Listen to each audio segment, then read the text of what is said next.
E não é a página 70 na teoria? É que eu tô colocando a teoria, tá? Como eu não vou usar, como a gente não vai fazer exercício hoje, sempre que eu for colocar a parte de teoria do assunto, eu vou colocar a página no livro de teoria, tá? Quando for nos exercícios. Então, para quem tiver interesse em acompanhar pelo livro, tá, gente? Pela apostila, tá na página 70. Eu, eu coloquei na parte de ótica tudo que a gente precisa estudar de uma parte da ótica, que eu vou explicar agora. Quando a gente fala em ótica dentro do vestibular, a gente tem duas maneiras de estudar esta ótica. O que a gente vai estudar neste capítulo é ótica geométrica. Se vocês olharem lá no planejamento anual, a gente tem pelo menos, tá, gente, umas 5 semanas, 5 ou 6 semanas, só para estudar ótica, que é a ótica geométrica. O que essa ótica estuda especificamente, né? Ela estuda qualquer tipo de processo relacionado à formação de imagem. Então, para pensar um pouquinho na sua vida. Quando você vê coisas, o ato de você ver, ele implica alguns fenômenos que são classificados pela ótica. Por exemplo, por que você está me vendo? Porque a luz está batendo em mim, refletindo e chegando no seu olho. Então, a reflexão é um fenômeno que está associado à formação de imagens. Quando você se olha, por exemplo, no espelho, eu me olho no espelho por causa de um reflexo. A luz bate em mim, bate no espelho e volta para mim. Então, a reflexão é um dos fenômenos que a ótica estuda. Um outro fenômeno que cai pra caramba, por exemplo, o Enem gosta muito deste fenômeno quando cai ótica, é a refração. Então, por exemplo, para que eu consiga enxergar melhor, eu preciso usar um óculos que tem lente convergente. Ao passar pela lente convergente, a luz vai sofrer certos desvios que vão fazer com que eu enxergue a imagem um pouco maior, às vezes um pouco mais afastada, né? Para quem tem, por exemplo, problemas de vista, de problema que você não consegue enxergar de perto, gente de mais idade, você não consegue enxergar de perto, você precisa de uma lente que literalmente afaste o objeto de você. Então, a ótica geométrica, o que ela estuda? Ela estuda processos ou fenômenos, né? Você também pode chamar de fenômenos relacionados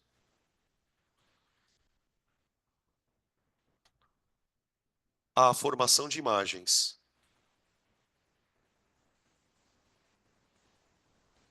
de imagens,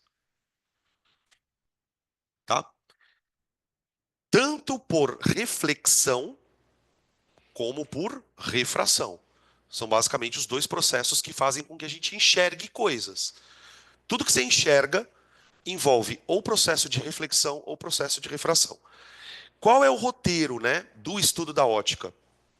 A gente começa com essa aula introdutória, a gente vai falar o que é feixe de luz, como que a gente entende que a luz se propaga, questões relacionadas a isso. Depois a gente começa estudando espelhos, espelho côncavo, espelho convexo, depois estuda lentes, lente convergente, lente divergente, e é basicamente essa a ideia. Tá bem? Beleza? Ahn, Só mais uma outra coisinha. Tem alguma outra ótica que não é geométrica? E por que essa chama geométrica? Tem. A ótica que não é geométrica é aquela ótica que trata a luz como uma onda.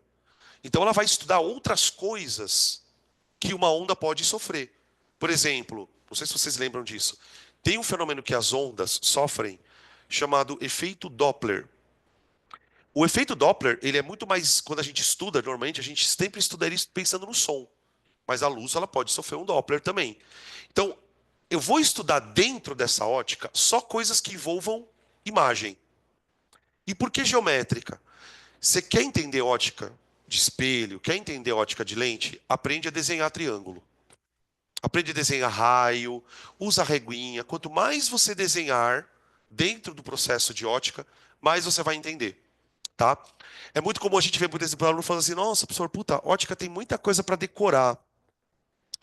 Você tem que decorar que tipo que tem de imagem. Não. Se você desenhar com calma, aquilo entra na sua cabeça de uma vez só. Você não precisa decorar nada, tá? Então, é uma aula bem de desenho. Vocês vão ver que nessas próximas semanas a gente vai desenhar pra caramba, tá? Bom, vamos falar um pouquinho sobre a luz, então. Já que é uma aula introdutória, Vamos falar sobre a luz. Ou pelo menos parte do que a gente precisa falar. Para entender ótica, a gente primeiro precisa definir a luz. Para nós, a luz é a propagação, né? O que é luz? É a propagação de ondas eletromagnéticas. Uhum. Gente, vamos falar um pouquinho sobre isso, né? O que diabo é uma onda eletromagnética? Bom, o que é uma onda? Uma onda, de maneira simples falando, é uma manifestação de energia se propagando por um lugar. Então, por exemplo, eu estou falando com vocês. Você está me ouvindo. O som é uma manifestação de energia. Ao falar, eu emito energia com as minhas cordas vocais. As minhas cordas vocais balançam as moléculas e o som vai se propagando a partir desse balanço de moléculas. As ondas eletromagnéticas, elas são ondas especiais. Porque, em tese, para você produzir uma onda, o que você precisa basicamente fazer? Dar energia para essa energia andar. Por exemplo, imagina que eu amarrei uma corda lá na parede e resolvo fazer isso aqui, ó. Quando eu faço isso aqui, ó, repetidas vezes, eu estou dando energia para a corda, não estou? Só que eu estou dando energia de maneira periódica, não estou? Essa energia ela vai se transformando numa onda. Existem várias coisas que você pode chacoalhar para gerar onda. Você pode chacoalhar uma corda, você gera uma onda de corda. Você pode chacoalhar a água, você gera uma onda de água. Você pode chacoalhar o ar, você gera uma onda de som. E eu posso chacoalhar um campo elétrico e um campo magnético. Olha o que eu estou falando. Eu posso chacoalhar um campo elétrico e um campo magnético. Quando eu pego dois campos e começo a oscilar no espaço, o campo elétrico e um campo magnético, eu crio uma onda. Só que ela é uma onda invisível. Por quê? Ela não precisa de molécula para se propagar. A onda é a própria energia fazendo isso no ambiente. Isso eu chamo de onda eletromagnética. Vocês devem lembrar das aulas de ondulatória, né? Que os professores falam: ó, tem uma onda que é a mecânica, tem uma onda que é eletromagnética. Gente, qual é a maneira mais simples de você diferenciar uma da outra? Tudo que é onda envolve alguma coisa oscilando, tá? Se uma onda é mecânica, é porque o que está oscilando? A matéria, a água, ar. Então, a onda mecânica é a matéria chacoalhando. E a onda eletromagnética? O que está chacoalhando? Um campo, um campo. Um campo chacoalha. O chacoalhar de um campo causa uma onda. E essa onda, ela tem algumas propriedades específicas. Por exemplo, a velocidade dessa onda no vácuo é um valor absurdamente grande. Tá? As ondas, toda onda se propaga com uma velocidade. E a velocidade desse tipo de onda no vácuo é a maior velocidade que se tem no conhecimento na física. Tanto é que uma das coisas que a teoria da relatividade fala, né, que é uma teoria muito maluca, é sobre isso, né? Uma das primeiras coisas que a teoria da relatividade fala é sobre como que uma luz se movimenta no ambiente, tá? Toda onda, independente dela ser mecânica ou dela ser eletromagnética, toda onda tem algumas características próprias. Ondas possuem amplitude, que a gente até falou sobre isso aqui, né, na primeira parte da aula. Ondas possuem frequência e ondas possuem comprimento, certo? Tem uma equação na ondulatória que relaciona essas três grandezas, que inclusive é uma das poucas coisas de ondulatória que cai com conta no vestibular. Ó, você já deve ter visto essa equação. Isso aqui é chamado de equação fundamental da ondulatória. Ela diz que a velocidade de uma onda ela é igual ao produto de dois números. Esse número f aqui, ó, é o que eu chamo de frequência.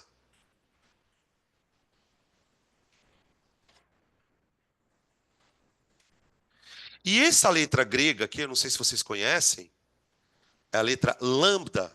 A gente fala lambda, tá? A letra lambda, ela se refere a uma característica da onda chamada comprimento da onda. Imagina uma onda,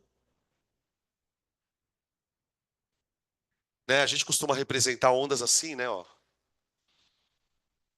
Hã? O que que seria o comprimento de uma onda? O tamanho disso aqui, ó. Essas ondas elas podem ser mais esticadas, ou seja, terem comprimentos maiores, e podem ser mais apertadinhas, né? Por exemplo, ó, o que que é uma onda curta? Isso é uma onda curta. O que que é uma onda longa? Isso é uma onda longa. Tudo bem? O que que a gente observa? Considera que a velocidade da luz é uma constante. Considera que a velocidade da luz é uma constante. Então, qualquer raio de luz que estiver se locomovendo no vácuo vai andar com esta velocidade. Tudo bem? A gente já estudou um pouquinho, embora estejamos no começo do curso, a gente já estudou um pouquinho e lembramos, até na parte de química, que a luz é formada por tipos, cores diferentes. Como é que a ótica explica isso? A ótica diz assim: olha, existem vários tipos de ondas eletromagnéticas. Algumas dessas ondas têm maior ou menor frequência. E como que a gente percebe a frequência de uma onda?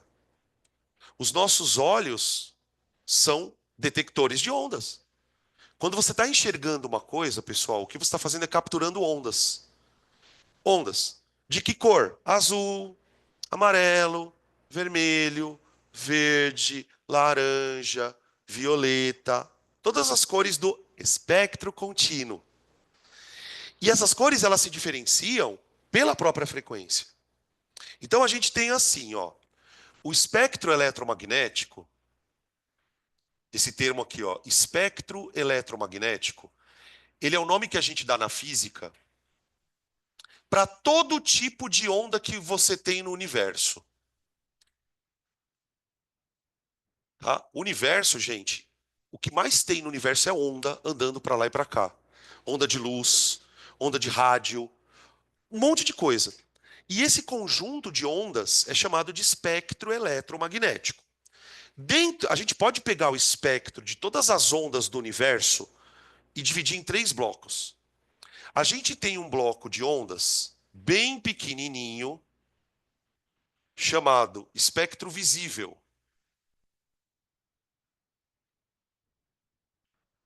O que que é o espectro visível? São todas as ondas que os seus olhos conseguem detectar. Todas as ondas que os seus olhos conseguem detectar. Os nossos olhos, assim como os nossos ouvidos, têm uma limitação. Por exemplo, você não consegue escutar todo tipo de som. Assim como você não consegue enxergar todo tipo de luz. Então eu tenho o que eu enxergo e o que eu não enxergo. O que eu não enxergo é dividido em duas famílias. Você tem o que eu não enxergo com frequência muito alta. Então eu vou desenhar aqui uma barrinha de frequência. Então aqui é a frequência da onda, tá? Quais são as frequências que a gente enxerga, professor? Algumas frequências nem tão baixas e nem tão altas. Tem lá uma faixinha. As frequências que estão abaixo do visível, a gente chama de infravermelho.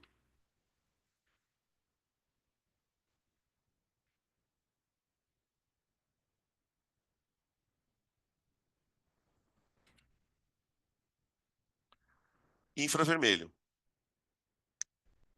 Abaixo do infravermelho, você tem outras ondas. Por exemplo, eu posso colocar aqui as ondas de rádio. Sabe a onda de rádio, que a gente pega rádio mesmo? Onda de rádio. Quer ver um tipo de onda também que a gente não enxerga? A gente sabe que existe, mas não enxerga. Micro-ondas. Ondas, tá? As ondas infravermelho, a gente pode até sentir algumas. Alguém aqui em Cuiabá Não tem isso, mas em alguns lugares do Brasil eu sei que tem gente que tem.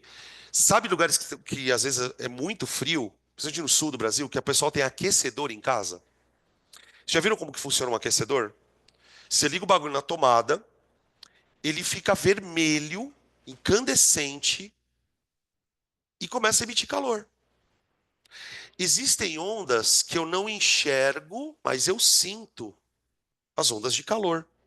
As ondas de calor estão aqui dentro, ó.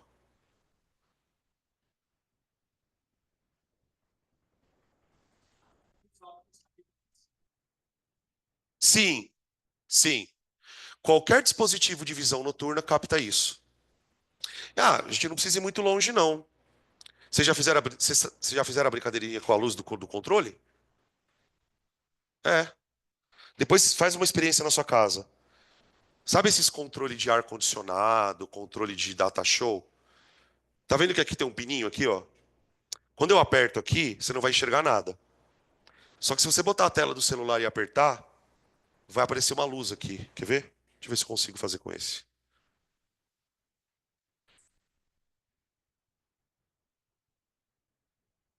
Sim. Olha lá, ó. Esse aqui nem tá acendo ainda. Tá desligado. Olha lá, ó, tá acendendo, ó. Consegue ver piscando, ó? Então, tipo, o pessoal de casa não vai ver, ó, mas tá piscando ali, ó. Ah.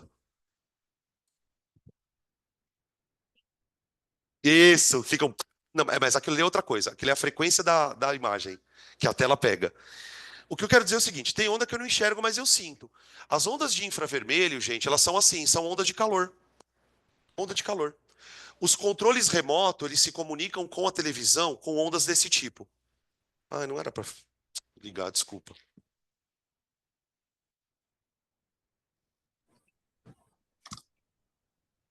Agora foi? Desligou.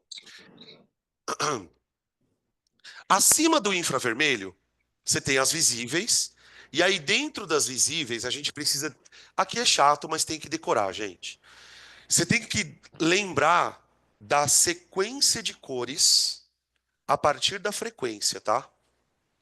Então, para você lembrar da frequência de cores, é só você lembrar do seguinte: eu tenho frequências abaixo do vermelho, por isso infravermelho, e eu tenho frequências acima do violeta.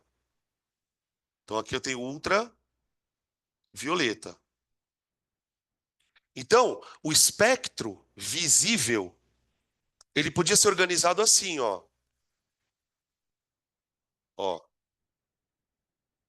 da menor para maior. Vermelho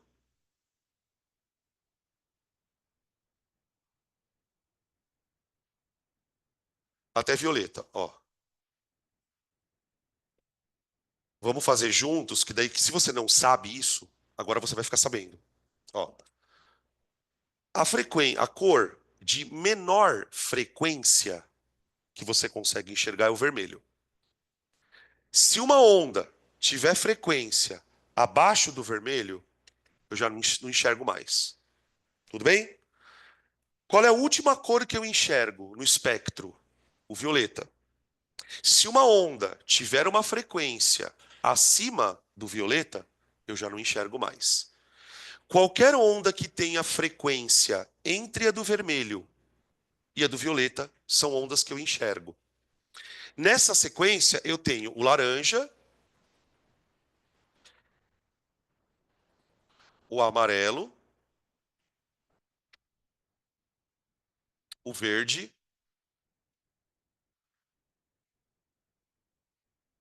o azul, o anil e o violeta. Pelo amor de Deus, né? A gente vai ficar inventando frase para decorar essa merda, né? Fulano vê, blá, blá. Tá aqui.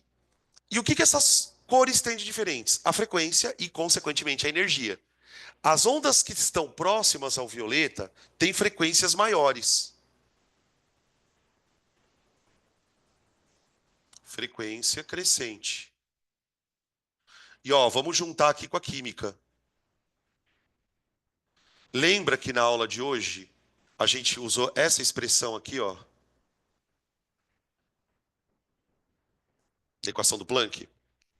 Ó, o que que essa equação faz? Ela relaciona a frequência de uma partícula ou de alguma coisa com a energia que ela transporta. Então, já de antemão, já entendam o seguinte, gente: cada onda dessa transporta uma energia diferente. Quanto maior for a frequência, mais energia ela carrega dentro de si. Tá? Fala. Hum, uh-uh. Ela veio, tá? Ela veio. A constante de Planck. Ela é um número que, na verdade, ele tem que estar ali para que isso seja verdade. Tipo assim, para a energia ser igual à frequência, eu precisaria sempre multiplicar a frequência por um número. Esse é o número constante, tá? Beleza até aqui? Tá. Se eu quero estudar formação de imagem, eu preciso criar uma maneira de representar como é que essa coisa se movimenta. Como que a luz anda? Ah, professor, a luz é uma onda. Mas, cara, como é que eu vou desenhar uma luz emitindo onda, essa onda batendo no espelho e chegando no meu olho? Eu, não, eu preciso de um desenho que represente isso da maneira mais prática possível. Então a gente vai usar aqui o que nós chamamos, né, dentro da ótica, de modelo dos raios de luz. Então vou escrever assim, ó. Hum, a propagação da luz. Propagação. Como é que eu vou representar ela? Hum, então, ó, ela é representada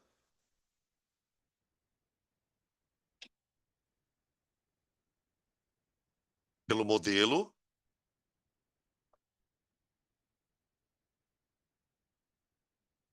dos raios de luz.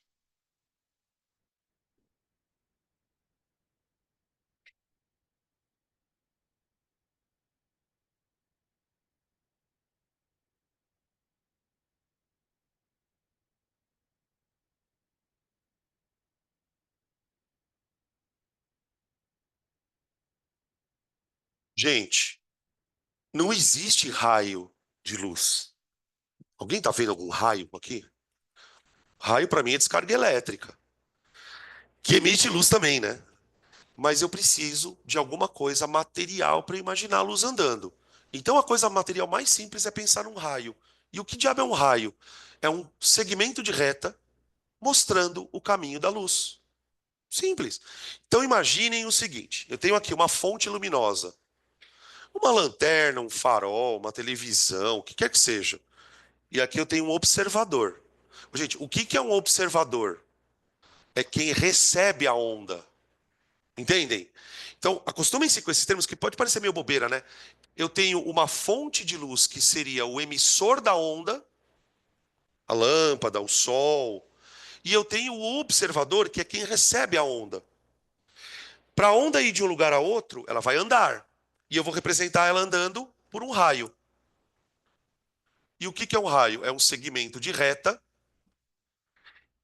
e ele vai te dar um sentido. Bom, se a luz está vindo da esquerda para a direita, eu faço isso aqui, ó.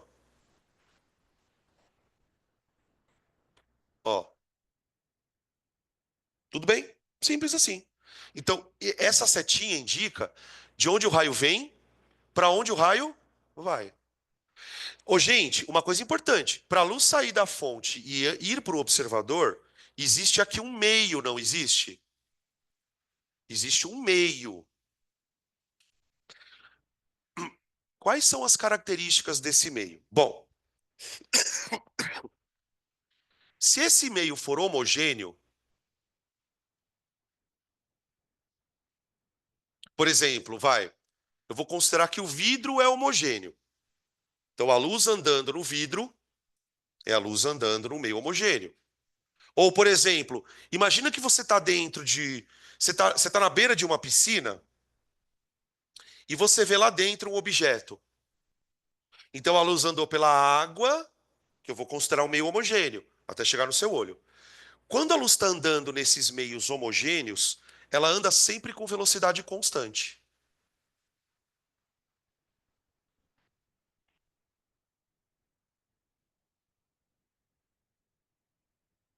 Tá? Qual a velocidade da luz num dado meio? Aí depende do meio.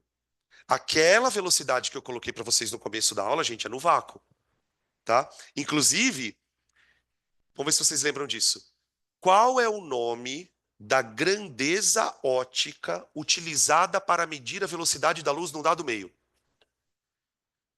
Qual é o nome da grandeza ótica utilizada para medir a velocidade da luz num dado meio?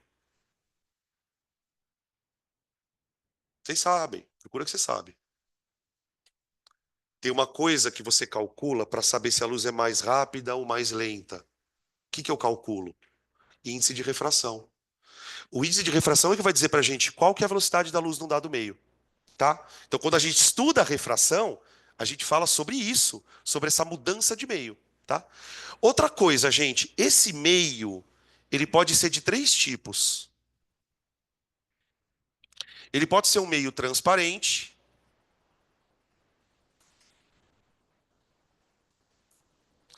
parente, né? Por exemplo, eu posso considerar a atmosfera como um meio transparente, né? Eu consigo visualizar a imagem de vocês sem distorção nenhuma, ou praticamente zero de distorção. Agora imagine, por exemplo, se eu tenho entre nós um ambiente com aqueles vidros meio pintado, jateado. Eu consigo ver a imagem de vocês atrás do vidro, mas não com detalhes. Eu tenho meios, então, que não são transparentes, são meios translúcidos. Eu tenho meio translúcido. Isso aqui pra gente não interessa, tá? Os meios translúcidos, gente, pra gente não são interessantes. A gente nem fala muito sobre eles. Por quê? Porque a imagem não fica bem feita. Né? A gente vai discute na ótica formação de imagens em meios transparentes. E aí você tem os meios em que você não consegue ver nada do outro lado. Um meio que está muito espesso, algum material, né? Que são os meios opacos.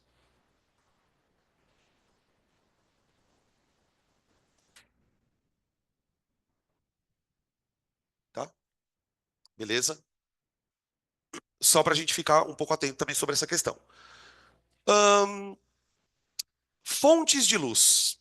Vamos falar sobre fontes de luz.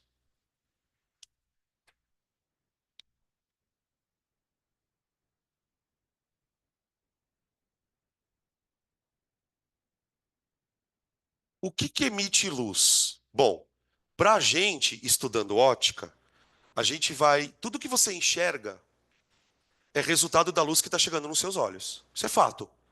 Mas a questão aqui é a seguinte: o que eu estou enxergando, que está mandando luz para mim, essa luz vem de onde?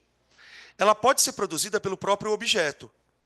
Quando você olha para uma lâmpada, quando você olha para o sol, quando você olha para uma estrela. Hã? Você está olhando para um objeto que produz a sua própria luz. Agora, quando eu olho, por exemplo, para vocês, vocês não produzem a própria luz. Se eu olhar para o ar-condicionado ele não produz a própria luz. Tanto é que coisas que não produzem a própria luz, quando você põe no escuro, você não enxerga. Então eu tenho dois tipos de fontes, as que produzem e as que não produzem. As fontes que produzem luz são chamadas de primárias e as que não produzem são chamadas de secundárias, como por exemplo a lua, a gente, tá? Produzem luz. Aí essa luz produzida, né, de novo, fazendo uma ponte com a química. Se eu pensar, por exemplo, no Sol, essa luz que está sendo produzida, ela está sendo produzida a partir de transições eletrônicas. Então eu posso produzir luz de várias maneiras. Eu posso produzir luz por causa do calor, eu posso produzir luz por causa de uma reação química, eu posso produzir luz por causa do atrito. Um monte de coisa pode gerar luz. E os objetos ou as fontes de luz secundárias são aquelas que vão receber luz de uma fonte primária, refletir e mandar de volta. Aqui a gente, você quer ver um bom exemplo para a gente estudar isso de uma forma mais assim, porque pode cair no vestibular? Quando a gente fala sobre eclipse, eclipse da Lua, eclipse do Sol, né? Quando eu olho para a Lua e vejo a Lua cheia, eu estou vendo um objeto que está refletindo a luz do Sol. Quando a luz entra no. Desculpa. Quando a Lua entra na sombra da Terra, ela desaparece. E aí eu tenho um eclipse, tá? Outra coisa importante. Refletem a luz. Só colocar aqui, refletem a luz. Ok. Outra coisa que eu preciso definir.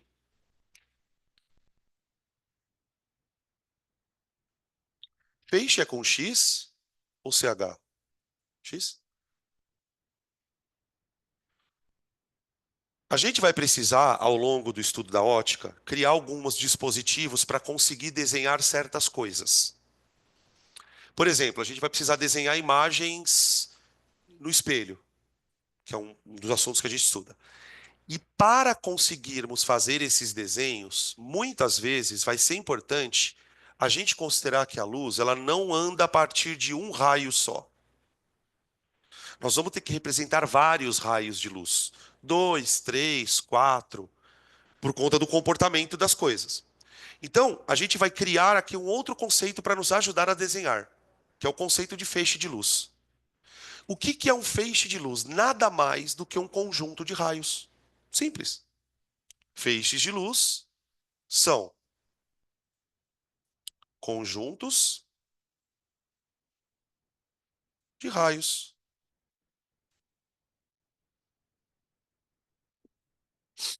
A gente divide os feixes de luz em três categorias, tá? De acordo com o jeito que a luz está se propagando. Vamos imaginar uma situação.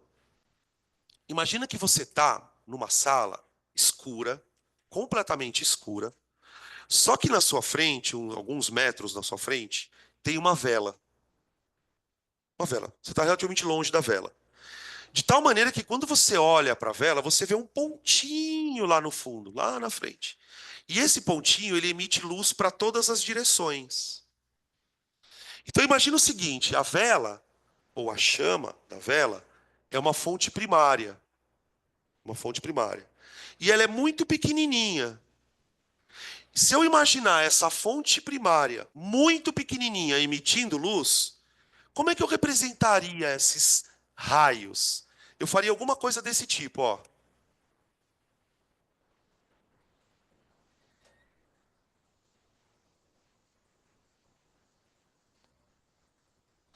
É claro que eu não vou ficar desenhando milhões e milhões de raios, mas com o que eu vou desenhar aqui a gente consegue entender, ó. Eu estou desenhando alguns raios, assim, ó.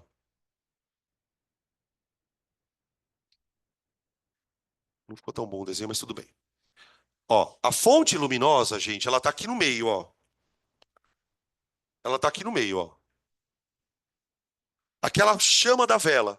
Deixa o pessoal de casa enxergar aqui, ó. Tá emitindo luz para tudo quanto é lado, não tá? O que está acontecendo com os raios de luz? Eles estão saindo todos de uma origem e se afastando, não estão? Raios que se afastam na ótica são chamados de raios divergentes. Separa. Então isso aqui é um feixe divergente.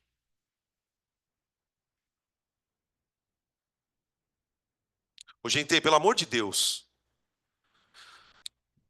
o que é uma lente divergente, então? Que espalha a luz. É para isso que serve esses nomes. Não é, ninguém vai te perguntar o que é um feixe divergente. Mas se você entende que divergir significa espalhar, você entende o que uma lente divergente faz. Ela espalha a luz. E esse é o primeiro passo para você entender de uma vez por todas por que um cara que tem miopia usa lente divergente. Porque você já decorou, virou até piada. Mas por que ele usa uma lente divergente? Então, essas coisas precisam ser. Você precisa prestar atenção. O que é um feixe divergente? Ah, é um feixe que espalha. Tá bom. Eu tenho também situações onde a luz pode se concentrar. Se você já algum dia na sua vida tentou colocar fogo numa formiga com uma lupa, com óculos, você já fez isso. Por exemplo, ó, nos meus óculos, não sei se vocês vão conseguir enxergar. Ó, você está vendo que quando eu ponho meu óculos aqui no quadro, ó, fica uma mancha meio clara aqui, ó. Ó, tá vendo? Ó? Alguém aqui tem miopia e usa óculos? Empresta seus óculos. Ó, o meu óculos é. Você tem miopia? Não tem problema, a miopia já funciona. Basta a miopia. Eu não tenho miopia. Presta atenção. Eu não tenho miopia. Quando eu ponho meus óculos aqui no quadro, a gente percebe uma linha meio branca, ó. Tá vendo, ó? Perceberam? Agora eu vou pegar o óculos dela. Miopia.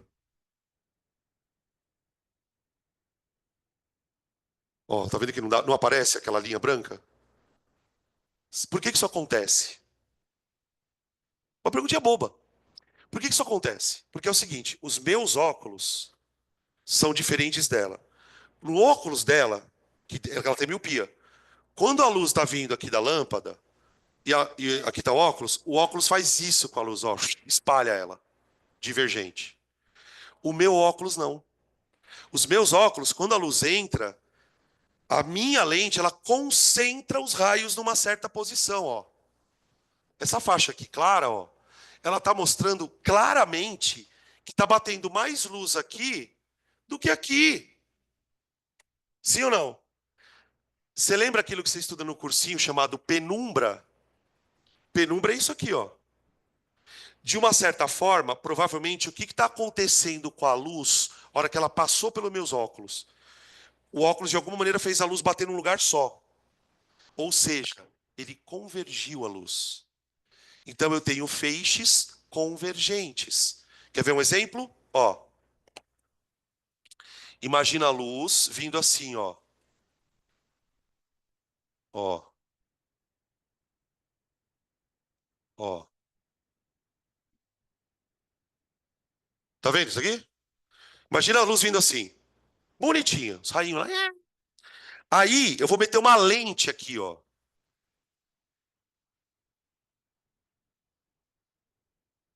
Eu vou meter uma lente aqui, ó. Ó. Quando a luz bater nessa lente, ela vai desviar os raios de uma forma que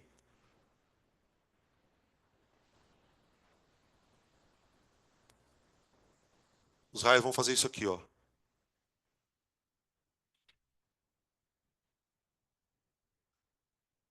Põe uma formiguinha aqui, ó. Tss, queima, tá? Que objeto faz isso na sua casa? Lupa faz isso. Se você tem alguma lupinha. Antigamente a gente comprava aquelas reguinhas vagabunda de papelaria. Tinha uma lupinha no canto da régua, assim, você conseguia ver as letrinhas maior, tá? São os objetos como microscópios, por exemplo, eles têm sistemas de lentes que fazem isso aqui, para ampliar a imagem, tá? Porque um dos efeitos que essa lente vai produzir, depois a gente vai estudar caso a caso, né?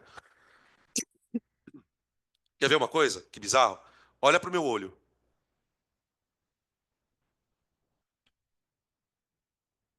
E agora, melhorou?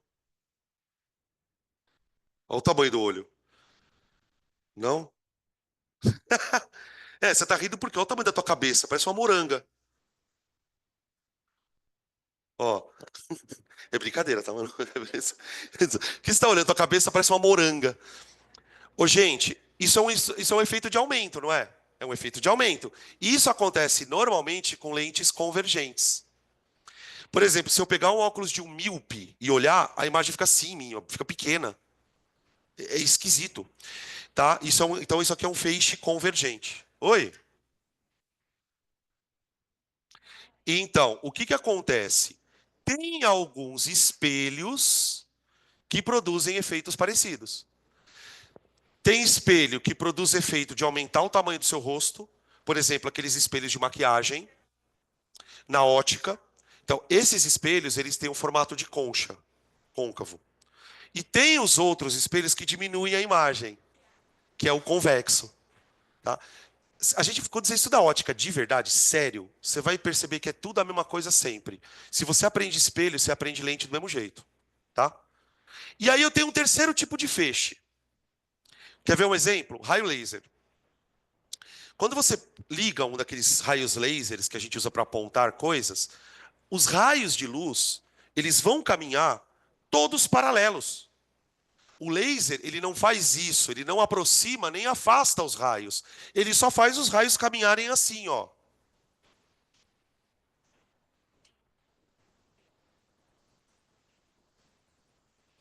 Ó, tá? Quando os raios não se aproximam nem se afastam, a gente vai chamar o feixe de feixe cilíndrico.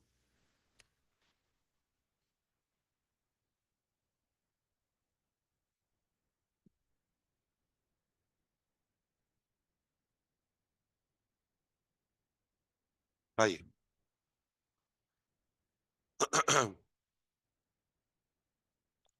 Parece aula de sétimo ano, né? Lembra do sexto, sétimo ano? Se bem que eu não aprendi nada disso no sexto ano. Cara, não, hoje tá difícil, cara. Eu tava falando pra vocês hoje, né, de manhã, o negócio de apostila de ensino fundamental. Gente, isso aí tudo. E assim, como é que eles ensinam os molecada no nono ano? Por exemplo, física. Cada bimestre é uma coisa. Então você vai ver 2 meses de ótica. Aí depois você vê 2 meses de eletricidade. É um terror. Os alunos saem assim, apavorados. Eles estão cada vez mais. Eu não sei o que está acontecendo, os caras estão ficando louco. Eles estão cada vez trazendo mais o ensino do médio para o fundamental. Daqui a pouco os caras com 6 anos de idade estão resolvendo um número complexo. Quer dizer, resolvendo não, né? Ô, gente, vamos falar sobre uma coisa bem bobinha, mas eu preciso falar.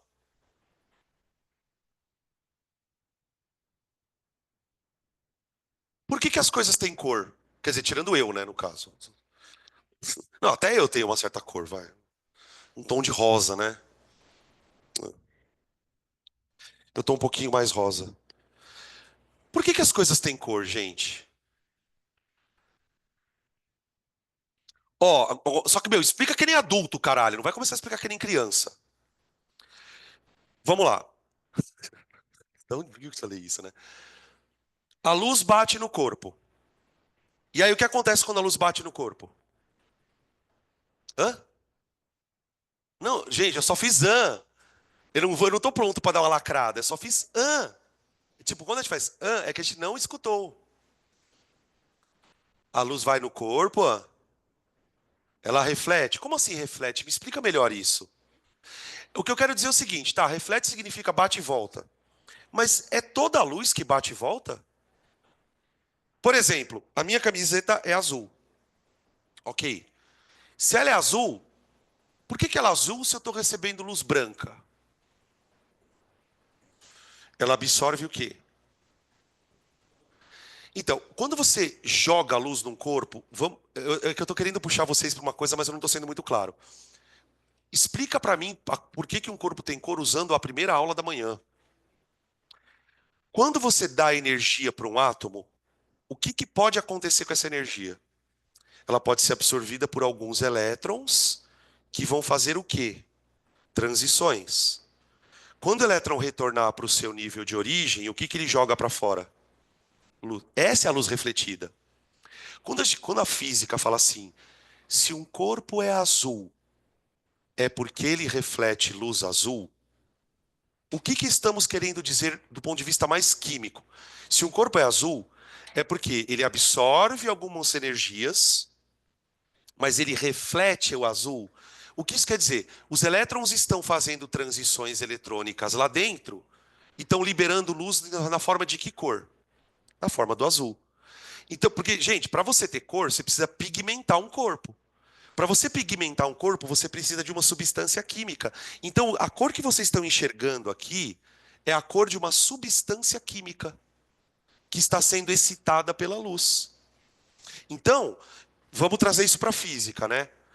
A cor, eu vou chamar de cor, né? Porque cor é uma sensação, né? Vocês já viram lembra aquele meme super antigo do vestido? Vocês lembram desse meme? Era um vestido listrado, cara. Perturbador aquilo, né? Hã? Então, calma, o vidro, eu não enxergo a cor porque ele é transparente. Ele entra no problema do translúcido. Agora, tem vidro colorido. Por exemplo, você pega um vidro de cerveja, do frasco da Heineken, por exemplo, ele é verde. Então, o que que tem ali dentro? Você tem um ambiente transparente ou translúcido, mas tem uma substância ali que tem um pigmento. Exatamente. A cor que você está vendo é resultado de transição eletrônica.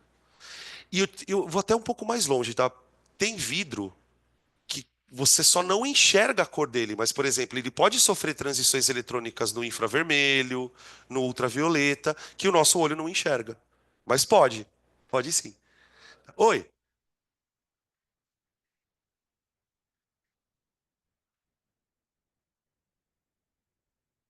Então, é o material. Então, o que que acontece? Você pode ver que para você enxergar essa cor, você tem que olhar ela meio de lado. Existem materiais que interagem muito pouco com a luz.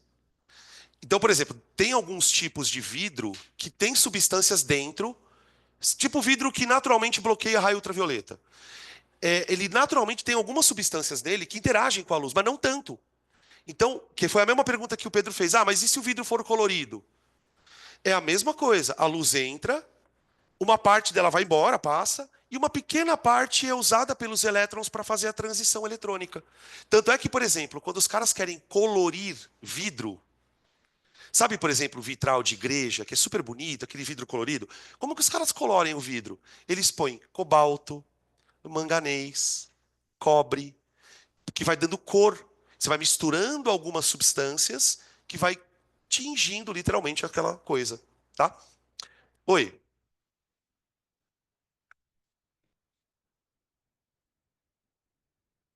Sim. Não, para você saber a cor, você tem que pegar. Vamos supor, o cara fez uma. A gente até vai fazer um exercício desse depois. Vamos supor que um elétron, ao transicionar, ele foi de um para o 3. Então ele sofreu um delta de 2 níveis. Para você saber que cor ele emite, você vai pegar essa diferença de níveis e pôr aqui, ó. E aí fazer a conta. Aí você acha a frequência. A constante você tem. Então, se você souber o delta de energia, você calcula a frequência. Se você sabe a frequência, o que que você sabe também? A cor. Entendeu? Então, ó, como é que a gente pode definir o que que é cor de um corpo? A cor é resultado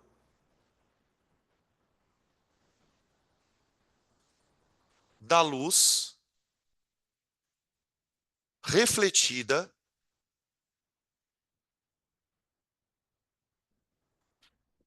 pelo objeto.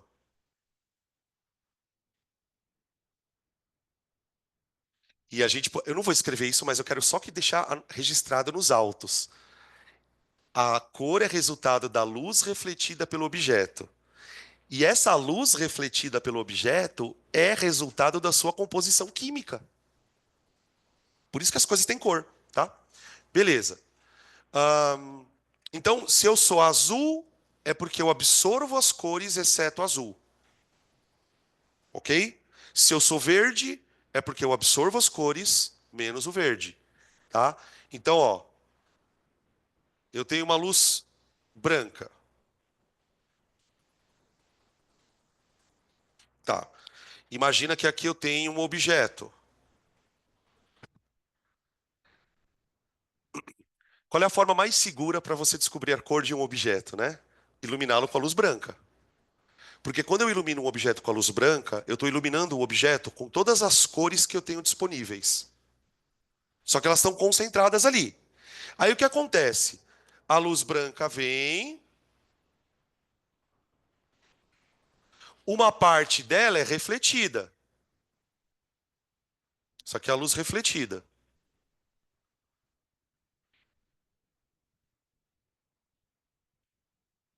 Se o objeto for amarelo, é porque a luz refletida é o amarelo. Esse é o esqueminha, tá? Então, ó, emite com a luz branca, todas as cores. A luz refletida é a cor do objeto. Então, se eu refletir vermelho, é porque eu sou vermelho. Se eu refletir amarelo, é porque eu sou amarelo. Se eu refletir verde, é porque eu sou verde, tá?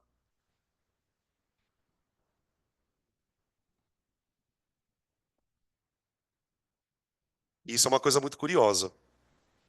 Talvez você já tenha. Alguém aqui tem em casa aquelas lâmpadas de LED que mudam de cor? Faz um teste. Você vai perceber. Pega um objeto de uma cor qualquer que tenha no seu LED, por exemplo, um azul, vai, e coloca esse objeto na luz azul. Ele vai ficar azulzinho. Então, imagina um objeto azul. Objeto azul. Você joga a luz azul, ele reflete o azul. Agora, acontecem umas coisas muito curiosas. Por exemplo, se você pegar um objeto azul e jogar a luz vermelha, você não enxerga a cor azul. O objeto fica meio escuro. Então, faz um teste desse. Pega um objeto, por exemplo, vermelho, ilumina com a luz azul, ou o contrário. Isso causa alguns tipos de distorções. Por exemplo, se o objeto for azul e eu jogar a luz vermelha, essa luz vermelha vai refletir? Não. Ela só reflete a própria cor do objeto. Então, se eu pegar um objeto, assim, ó, imagina um objeto azul, tá? O objeto ele é azul. Só que aí eu cismo de, nossa, eu ia falar uma coisa. Eu ia falar que eu ia irrigar o objeto. Eu vou iluminar o objeto com luz vermelha. Com luz vermelha. A vermelha é diferente da cor azul. Então, nesse caso, o objeto ele não vai usar essa luz para fazer transição. Ele vai, plum, guardar. Ele absorve a luz. Conforme ele absorve a luz, que cor eu enxergo aqui? Nada.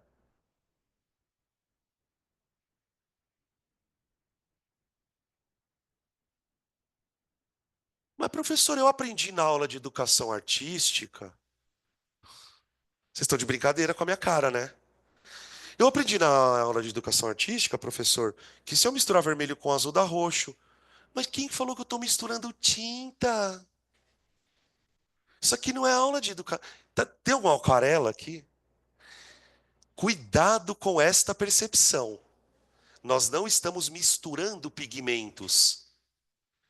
Se eu misturar o pigmento azul com o pigmento vermelho, eu vou obter um outro pigmento.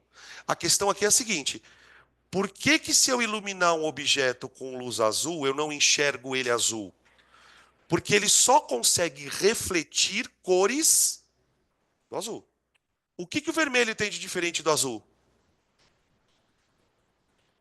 A frequência.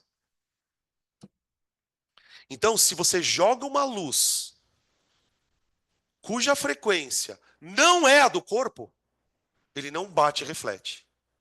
Quer ver?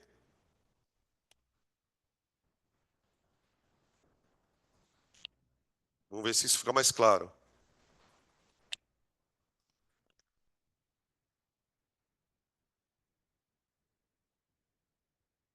Oi.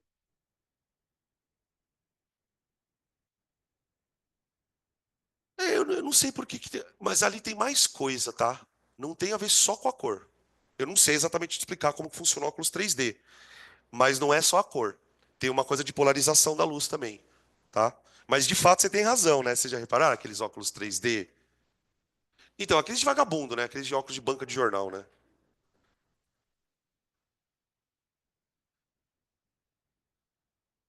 Exatamente. Esse o resultado do raciocínio que a gente está fazendo é esse. Porque vamos lá. Se o cara é azul, ele só reflete o azul. Então qualquer cor que você jogar aqui, ele vai ficar preto. E se eu jogar a luz azul num corpo azul? Ele emite azul,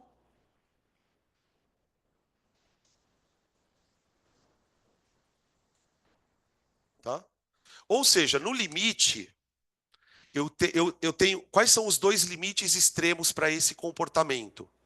Limite extremo número um: você joga a luz no corpo e ele não reflete merda nenhuma. Isso é possível? Quando? Preto. O preto, fisicamente falando, o preto é um corpo que, fisicamente falando, ele não está emitindo luz. Então, toda a radiação que você jogar nele, ele absorve. E por isso que a gente fala tanto da história de usar camisetas escuras em dias quentes. De fato, fica mais quente. Você está absorvendo um monte de onda e não está refletindo merda nenhuma. Qual é o outro extremo? É você jogar luz branca num corpo e ele refletir todas as cores. Que cor você vai enxergar? Branco. Então, o que é um corpo branco? É um corpo que reflete tudo. O que é um corpo negro? É um corpo que não reflete nada. O que é um corpo azul? É um corpo que reflete azul. E o resto absorve. Um corpo verde reflete o verde. E o resto absorve. Entenderam? Tem uns exercícios assim, né? Eu acho que até tem um na apostila. Depois, não sei, deixa eu dar uma olhada. Que mais que a gente pode falar de. Isso aqui é tudo meio que. Vocês viram que é uma introduçãozinha bem de boa, né? Falamos das cores. Tá, vamos começar a estudar os próprios fenômenos, né? Fala.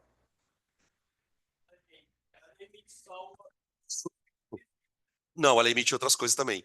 Por exemplo, se você aproximar suas mãos dela, você vai sentir um pouquinho quente. Tá, já está emitindo infravermelho. É porque é uma onda de calor, então se você encostar a mão ali, você vai absorver um pouco daquela onda. Por exemplo, olha como as coisas elas se encaixam tudo, né? Essa lâmpada que a gente está usando aqui no curso é a lâmpada de segunda geração, que é a lâmpada fluorescente. Lâmpada de terceira geração é LED, ok? E a lâmpada de primeira, qual é? Hã? Essa aqui, isso aqui é LED. Esse aqui é LED. Se você encostar a mão aqui, ó, vou encostar a mão aqui. Eu não estou sentindo calor nenhum aqui, ó. Eu não sei se ela é branca. Não, ela é azul mesmo, ela é meio azulada. Ela está emitindo um comprimento. Isso é uma coisa muito louca, né? A tecnologia LED, ela é tão foda que ela permite que você controle a cor da lâmpada. Tem muita lâmpada que você controla a cor. O que você está fazendo ao controlar a cor de uma lâmpada? Você está controlando a frequência que você produz. A lâmpada mais antiga, aquela de bulbo, chamada incandescente, ela tinha sempre a mesma cor, pode perceber. Era meio amarelada, né? Aqui, tanto é que o amarelado ele fica até um tom meio retrô hoje em dia, né? Você entra num lugar meio amarelado e fala, nossa, que negócio meio retrô, assim. Por quê? Porque é um tipo de fenômeno onde a lâmpada é obrigada a esquentar para emitir a porra da luz. Gente, você já viu uma lâmpada de incandescente funcionando? É uma mola. Sabe qual é a temperatura daquela porra? 3.000 graus. Por isso que ela emite luz daquele jeito. E por isso ela é quente. Aquela lâmpada, 90% da energia que ela produz é jogado fora. Porque ela esquenta demais. Por isso que gasta mais. Aí veio essa tecnologia, que é uma tecnologia bem melhor, porque qual é o princípio da emissão de luz aqui? Transição eletrônica. Se é uma transição eletrônica, eu consigo aproveitar melhor a energia, por isso ela esquenta menos. E a de LED é uma tecnologia quântica, para explicar o que é o LED, tá? Eu nem vou entrar nessa discussão, tá? Vamos lá. O que mais? Vamos que o papo é longo. Vamos começar estudando os fenômenos ópticos, então, tá? Agora que a gente já viu o que era mais basicão, vamos começar a estudar os fenômenos ópticos. Me dá um horário aí, por favor. Tá,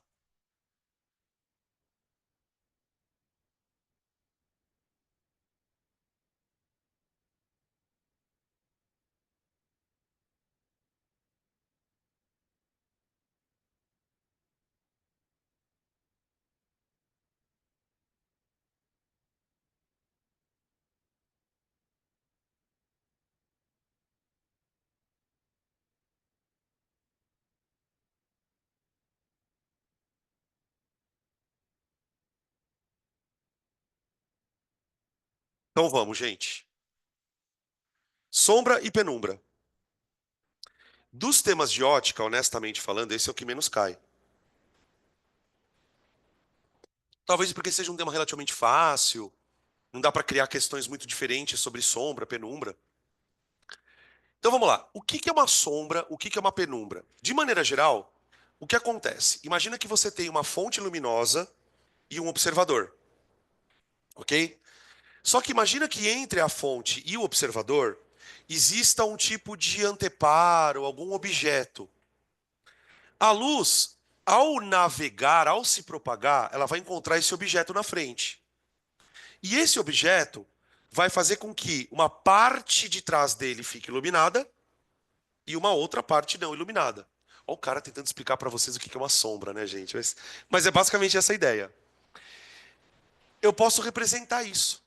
Agora, olha que pergunta capciosa. Por que existe sombra? Por causa da luz? Por quê? Fala. A sombra é a ausência de luz, mas por que, qual é o fenômeno que explica a formação de uma sombra?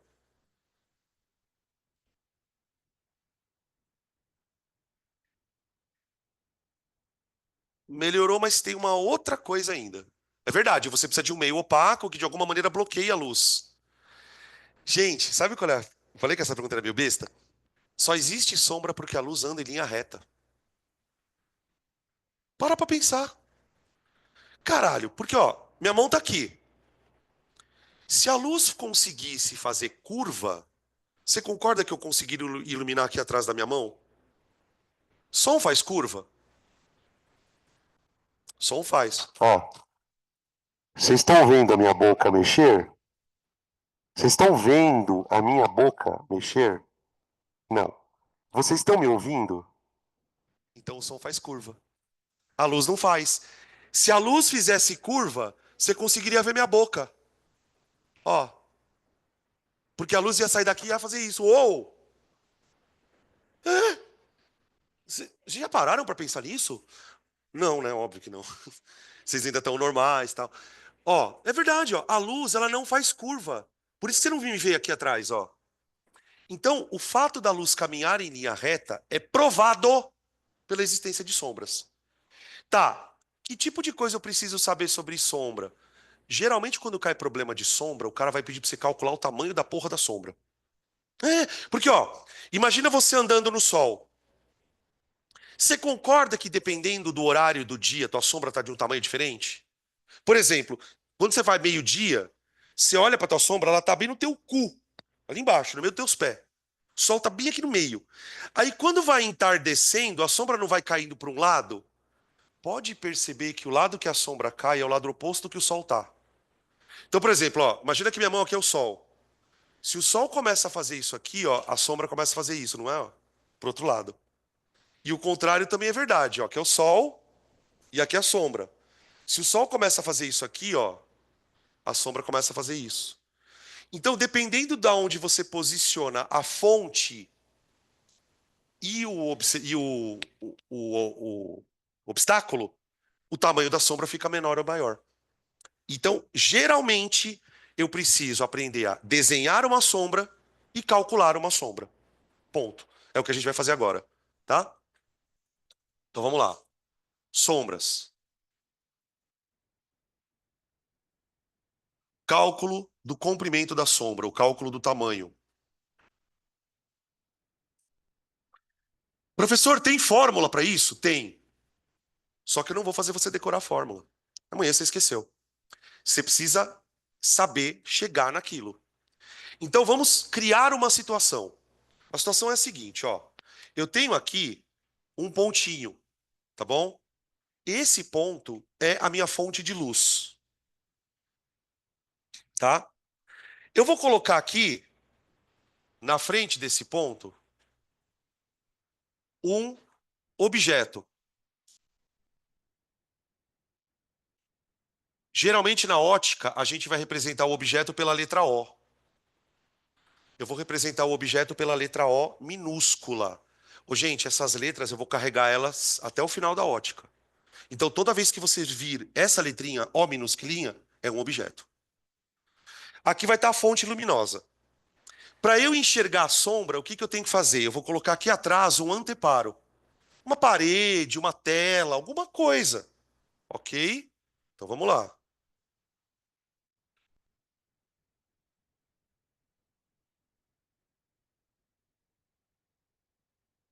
Pronto. Geralmente os anteparos ou as paredinhas, elas são representadas com esses tracinhos aqui, ó. Ok. Deixa eu só desenhar bem próximo. Tá. Agora o que vai acontecer? Eu vou acender a fonte de luz. Essa fonte de luz é uma fonte bem pequenininha, não é? Como ela é muito pequenininha, pessoal, todos os raios eles estão saindo do mesmo lugar, não estão? Raio que sobe, raio que desce, raio que vai para a direita, raio que vai para a esquerda. Então isso aqui é uma fonte de feixes divergentes. Tá. Você concorda que vai ter raio? Vamos esquecer os raios que vêm aqui para trás, gente. Não precisa desenhar os raios que vêm para cá. Eu quero desenhar os raios que vão para lá. Esse que me interessa. Você concorda que tem raio que vai sair daqui e vai bater na parede? Por exemplo, imagina um raio fazendo isso, ó. Outro aqui. Só que a pergunta é a seguinte: todos os raios que saem dali vão bater na parede? Não. Tem uns raios que vão bater aqui, ó. O raio que bater aqui no meio, ele não passa. Então imagina que tua mão tá aqui. Tua mão. E aqui é uma vela. O que que você vai ver aqui? Uma mãozona. Uma mãozona.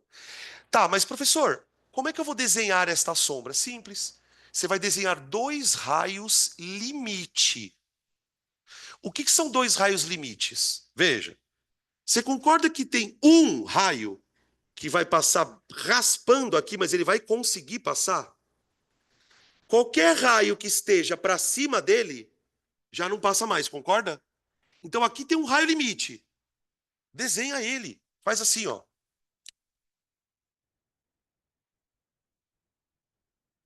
Ó. Esse é um raio limite. Faz isso aqui em cima também.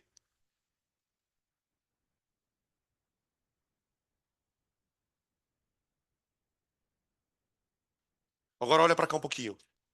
Aqui vem luz. Aqui, aqui, aqui. E aqui? Aqui vem. Então, esta região aqui, ó, é a tua sombra.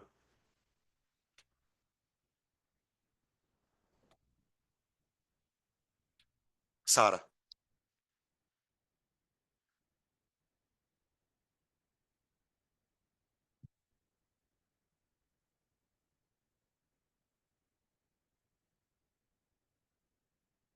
Você tá falando desse cara? Não, vamos lá. É que existe a umbra e a penumbra.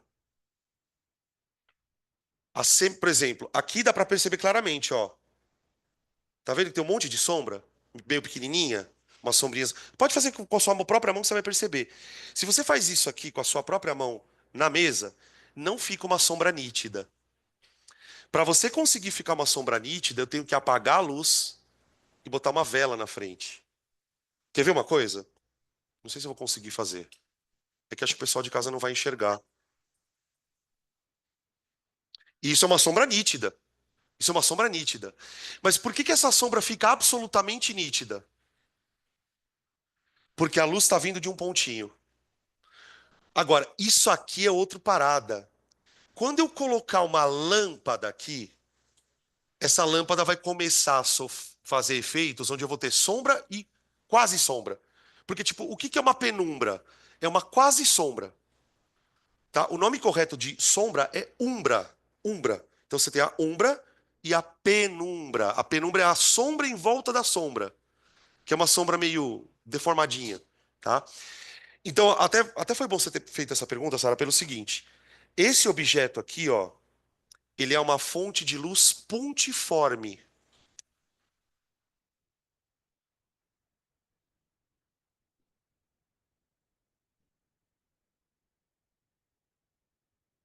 Então, por exemplo, para quem gosta de respostas padronizadas, você pode pensar assim: qual a condição para se formar uma sombra? A condição para você formar uma sombra é que a fonte de luz ela seja uma fonte muito pequenininha. Aí a sombra ela fica perfeitinha, nítida. Então aqueles teatrinhos de sombra que a gente brinca sempre com a luz apagada e com uma vela acesa. Porque aí você projeta uma sombra na parede que fica perfeitinha. Você pode ver que quando você faz essa brincadeira de iluminar a tua mão com uma vela, você pode ver que a sombra, ela fica completamente perfeita. Ela tem exatamente o mesmo formato do corpo. É a sombra. Aquilo é uma sombra. Porque você pode ver, se você ilumina o data show e põe aqui na frente, você vê a mão certinha. Por que que com o data show dá certo? Porque a luz do data show é um canhãozinho. Agora, inclusive, gente, por que que vocês acham que as lâmpadas das salas são compridas? É justamente para evitar a formação do quê? De sombra. Vocês já escreveram num lugar onde a luz é grande, mas quando você põe a mão, ela fica escura pra caralho? Quando tem muita sombra? Então, quando você faz luzes compridas, você diminui a possibilidade de fazer sombra e atrapalhar na hora de escrever. Fica mais confortável para ler, tá? Tá bom. Eu quero calcular o tamanho dessa sombra. Agora, pensa comigo. Você concorda que dependendo da onde está a fonte, essa sombra pode ficar mais aberta ou mais fechada? De maneira geral, se eu quiser aumentar o tamanho da sombra, o que que eu posso fazer com a fonte de luz? Esse é um bom tipo de pergunta de Enem.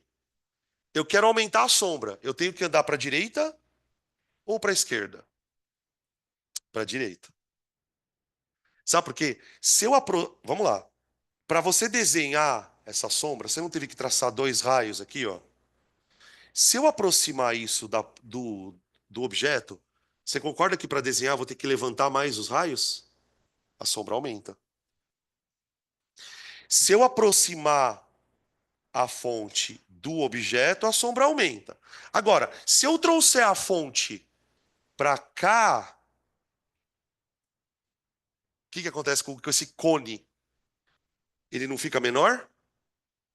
Então, esse cone, ele depende de distâncias. Então, a gente pode criar uma forma para calcular o tamanho. Olha só.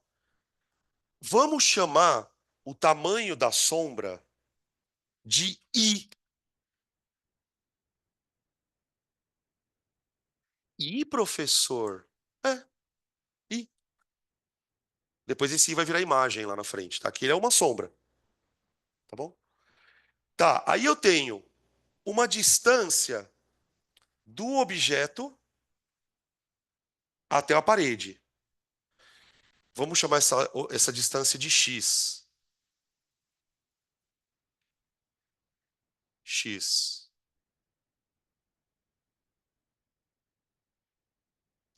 Esse X, gente, é a distância da lâmpada até a parede.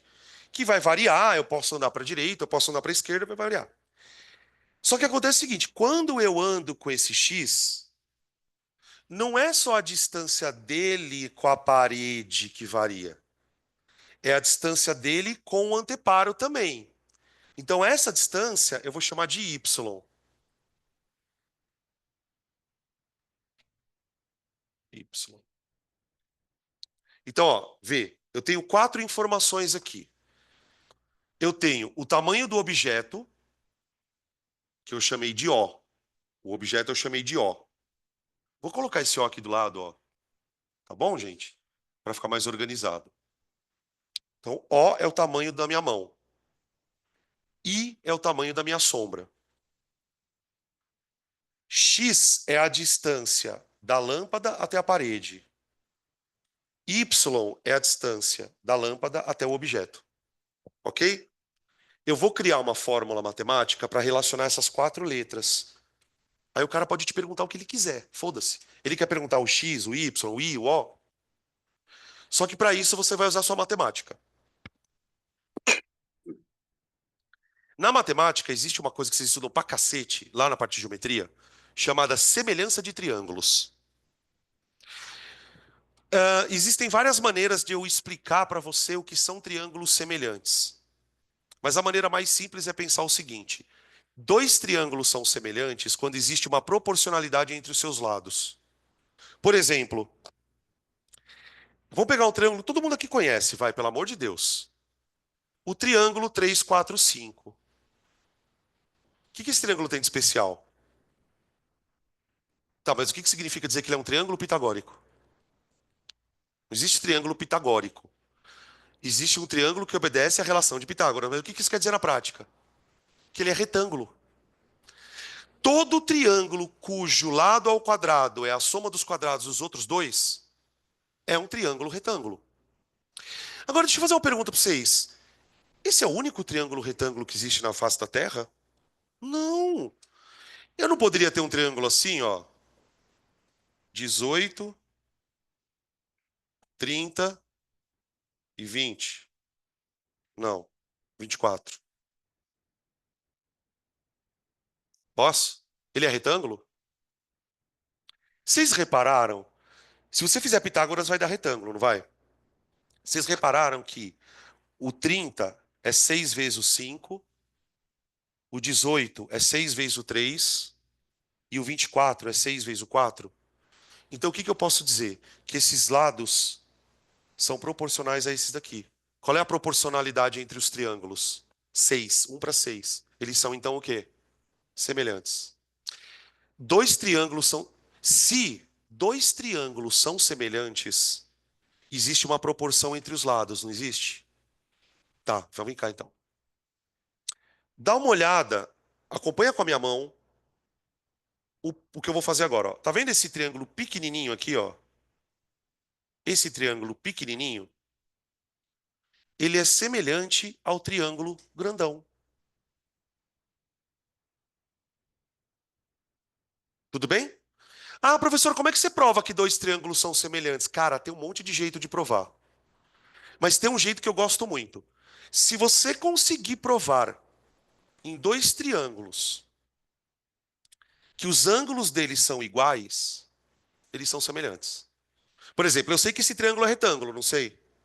E eu sei que os ângulos deles são iguais a esse. Então eu consigo provar, por exemplo, por um critério que a gente chama de par de ângulos iguais. Se você olhar para dois triângulos e perceber que tem dois ângulos que são iguais, eles são semelhantes. Acharam? Ou não? Ó, dá uma olhada nesse ângulo que eu estou simbolizando aqui em preto. Eu não sei quanto ele vale, hein? Não tenho a mínima ideia. Mas eu sei que esse ângulo é o mesmo para o triângulo pequenininho e para o triângulo grandão. Não é o mesmo? Você quer ver um outro ângulo que é igual para os caras? Esse aqui, ó. Tá vendo esse ângulo roxinho aqui, ó? Eu não sei quanto ele vale. Mas eu sei que esse ângulo é igual. Por que eu posso dizer que esses dois ângulos são iguais? Duas paralelas cortadas por uma transversal. Olha a matemática pulsando aqui. Então, ó, olha para esse ângulo. Ele serve para o grandão e para o pequenininho. Olha para esse ângulo do pequenininho. Olha para esse ângulo do grandão. Eles não são o mesmo ângulo? Moral da história, esses triângulos são semelhantes. E daí, Danilo? Agora vem a fórmula. Se esses triângulos são semelhantes, você concorda comigo que, por exemplo, se esse grandão aqui, ó, for o dobro do pequenininho, isso vai valer para todas as medidas, não vai? Tô falando dobro porque pode ser outra. Sei lá, isso aqui pode ser 5 vezes maior que isso. Isso aqui pode ser 10 vezes maior que isso. Mas uma coisa é fato. Se a proporção aqui for 10 para 1, ela tem que ser 10 para 1 em todos os lados. Fechou? Então vem aqui, ó. Se eu pegar I e dividir por O, você vai ter um número. Esse número tem que se repetir se eu fizer que conta. Exatamente. X e Y. Por quê, professor? Vem cá. Ô, gente, o X. Peraí, que eu acho que eu fiz uma coisa errada. Eu troquei, né? É IOYX. Perdão. Isso. Não é? É. Não. Não, tava certo, burrão. Verdade. Obrigado. Ó, o que que é o I? É um lado do triângulo grandão deitado, não é? O que que é o O? É o mesmo lado do triângulo pequenininho deitado. Tá. O que que é o X? É a altura do triângulo grandão deitado. Tá vendo um triângulo deitado aqui, ó? Ele tem uma altura. O que que é o Y? É a altura do triângulo pequenininho. Deu pra entender? Isso é uma fórmula, tá? Agora, gente, com todo respeito, velho, se você não entendeu isso aqui, nem adianta decorar a fórmula, você vai esquecer no dia da prova. Você acha que você vai lembrar isso aqui? E mesmo que você lembre que I sobre O é X sobre Y, se você não tiver esse desenho claro na tua frente, não tem. Então, assim, eu vou dar uma dica que é muito importante para vocês que estão precisando estudar física. Muito, muito, muito. Não sai fazendo exercício que nem vaca louca. Não pega lá a matéria, ah, o Danilo deu aula de sombra. Faz isso primeiro sozinho. Pega um papel, tenta lembrar da aula. Peraí, como é que eu faço para descobrir o tamanho da sombra? Depois você faz exercício, gente. Quanto mais vocês fizerem isso, menos vocês vão precisar decorar de coisas, tá? Tudo bem? Misericórdia. Agora, e a porra da penumbra? Vamos fazer o seguinte, tive uma ideia. Vamos fazer uns exercícios, senão a gente morre de tédio aqui, né? Quer dizer, eu não tô morrendo de tédio, eu tô achando bem legal a aula, mas eu sei que vocês não gostam. Vamos fazer exercícios? Eu acho que a gente já consegue fazer uma parte deles. Deixa eu achar aqui. Na apostila de exercício, gurizada, tá na página 88.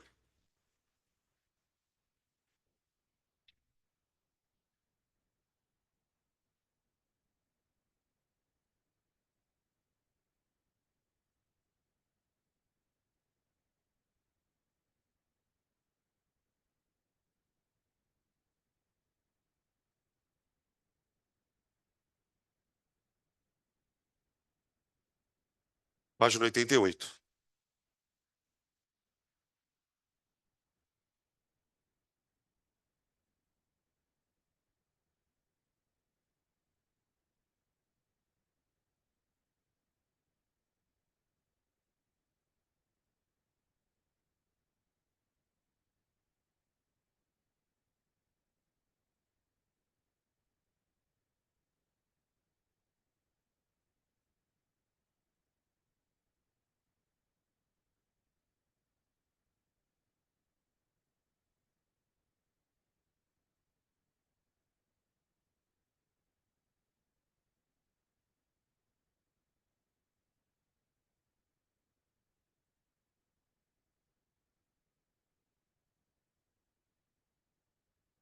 Espera um pouquinho aí, tá? Deixa eu fazer uma coisa.